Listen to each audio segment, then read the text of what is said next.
একদিন রবিন আর স্বামীর পার্কে বসে গল্প করছিল। হঠাৎ স্বামীর একটা আইডিয়া এলো।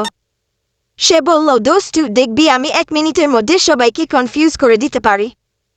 রবিন আগ্রহ নিয়ে বলল, কিভাবে? স্বামীর উঠে গিয়ে পার্কের মাঝখানে দাঁড়িয়ে খুব সিরিয়াস মুখ করে আকাশের দিকে তাকিয়ে রইল।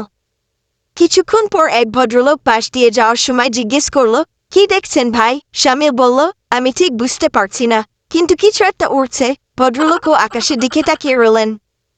এরপর আরো কয়েকজন এসে তাকাতে লাগল, তাকিয়ে কনফিউজ। রবিন এক পাশে বসে হাসতে হাসতে গড়িয়ে পড়ছে। শেষে এক ছোট্ট ছেলে বলে উঠল, আঙ্কেল কিছুই তো নেই। স্বামী শান্তভাবে বলল, বাহ, তুমি দেখতে পাচ্ছ, বাকিরা তো দেখতে পাচ্ছে না। এই কথা শুনে লোকজন আরো বিভ্রান। শেষে যখন সবাই বুঝল যে এটা স্বামীর একটা মজা, তখন তারা সবাই হেসে উঠল। আর রবিন তো হাসতে হাসতে পানির বোতলি ফেলে দিল।